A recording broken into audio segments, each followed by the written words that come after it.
What's the bigger story here? The Giants might not be dead, or the Browns are?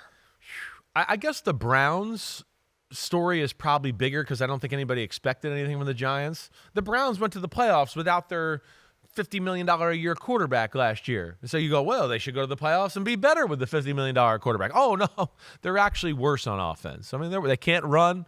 Deshaun Watson is, like nowhere in the class of what he's being paid. Right. He's not the guy that he was. So that's an issue. We know that. The Browns' defense, which was dominant, again, not that it was bad yesterday, but Daniel Jones and Malik Neighbors had their ways, especially in the first half of the football game. But yeah, the Giants, I give them a lot of credit. I mean, that was a tough loss last week against Washington. And the one thing that I love that they're doing is they're just going, wait, the one thing we got that's blue chip, top of the line is Malik Neighbors. And they're featuring him, and they're going to wear him out, and they're going to make you do something to him that until eventually it's going to open up other stuff. But look at that catch. I mean, Neighbors got both feet down. Oh, he's without a doubt one of the best receivers in the NFL already 3 games in. He's now a special we know why, player. and you were right. You had him ahead of Marvin Harrison Jr.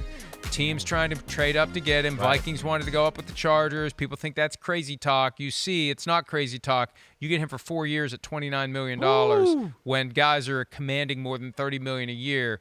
They got a special player with the Giants that they can build around. Yes, he's a game breaker. I mean, he's a special route runner. He's got special explosive ability. He's got special physicality, like you saw down the left sideline there, to kind of bump and hit the guy and still control his body to adjust and catch the ball that way. Daniel Jones, you talk about a pressure game for him. Way to go, Danny Dimes.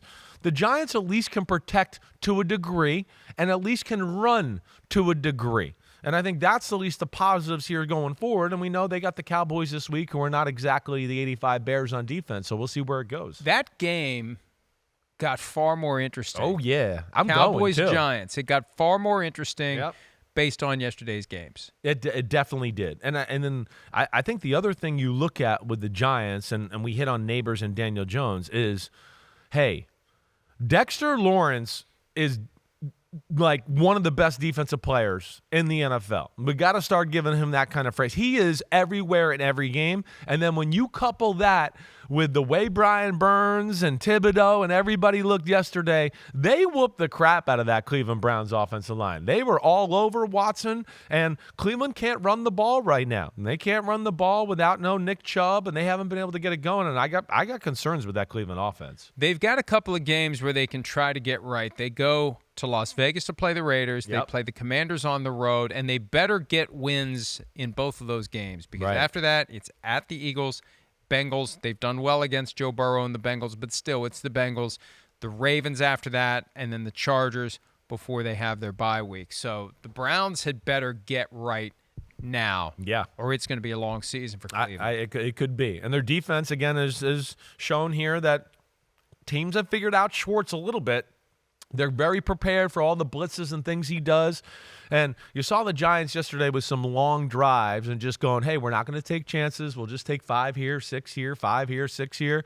And they executed down the field. But, yeah, Schwartz might have to come up with some few new wrinkles here because teams are onto them a little bit. And Myles Garrett with the feet injury, not foot, but feet, aggravated one MRI, took a cart to the parking lot.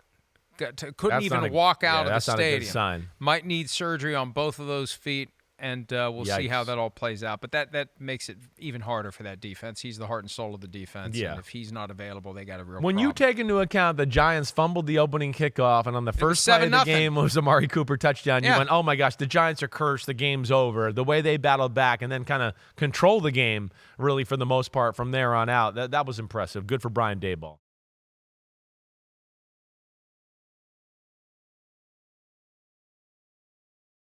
Hi, it's Mike Florio. Thanks for watching PFT on YouTube. Hit subscribe for the latest news and analysis from Pro Football Talk.